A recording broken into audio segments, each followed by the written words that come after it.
తాకట్లో ఉన్న మీ బంగారాన్ని విడిపించి ఆ రోజు ఆన్లైన్ రేటుకి కొంటాం. Sharma gold company. నమస్కారం, సుమన్ టీవీకి స్వాగతం. నేను మానస.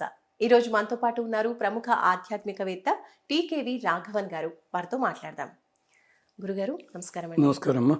గురుగారు, చాలా మంది ఉద్యోగ ప్రయత్నాల్లో ఉంటారు. ఇప్పుడు యువత మనం చూస్తున్నాం, చక్కగా ఎడ్యుకేషన్ కంప్లీట్ అయిన వాళ్ళు, అలాగే ఉద్యోగం కోసం చాలా ప్రయత్నాలు చేస్తూ విఫలమైన వాళ్ళు కూడా ఉద్యోగం తొందరగా రావాలి అంటే, వాళ్ళు కోరుకున్న ఉద్యోగంలో స్థిరపడాలి అనుకుంటే కనుక ఏ మంత్రాన్ని పఠించాలంటారు?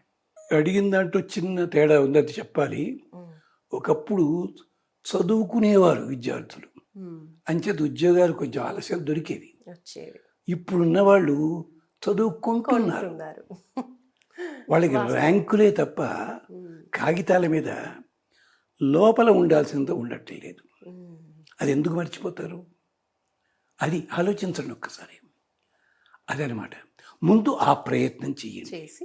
మీరు చదువుకుంటున్నారా, చదువుకుంటున్నారా, అది గమనించండి.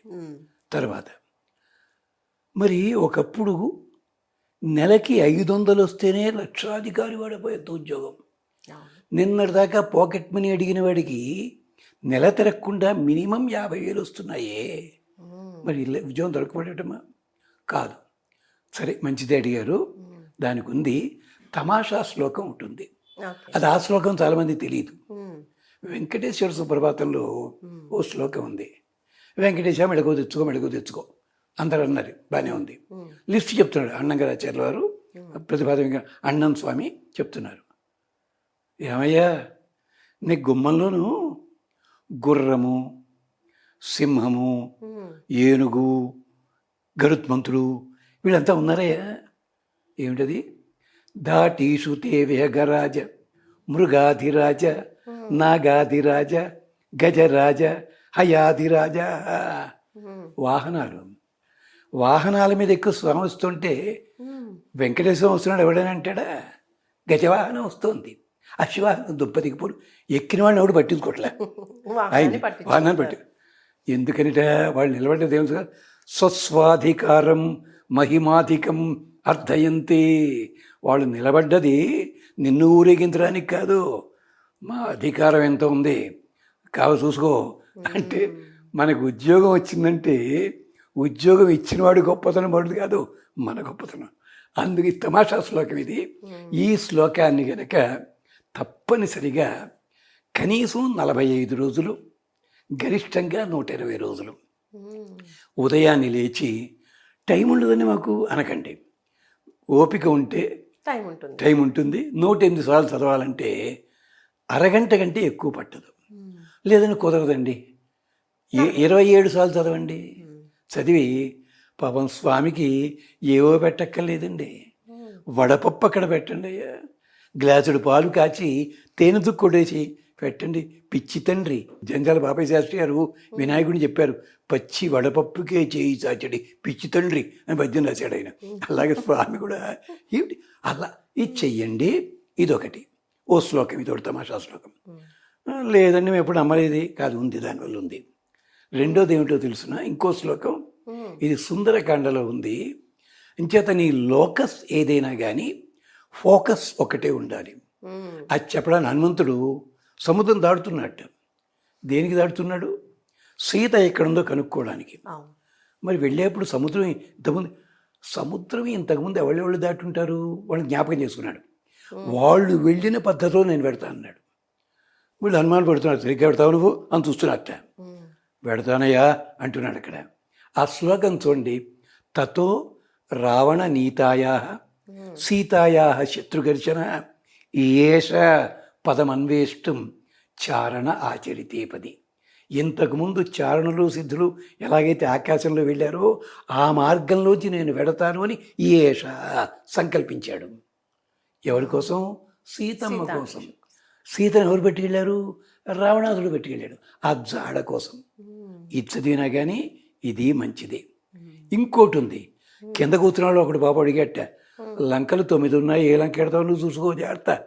మా వాడెవడో కొత్తగా వచ్చిన రోజుల్లో చిక్కడపల్లిలో దిగాల్సిన వాడు ముషీరాబాద్లో దిగేసాడు. ఇంత ముషీరాబాద్ పోలీస్ స్టేషన్ ఉంది అక్కడ, చిక్కడపల్లి పోలీస్ స్టేషన్ బోర్డు ఉంది అక్కడ. దిగాల్సి వీడు ఇక్కడ, అక్కడ దిగిపోయాడు.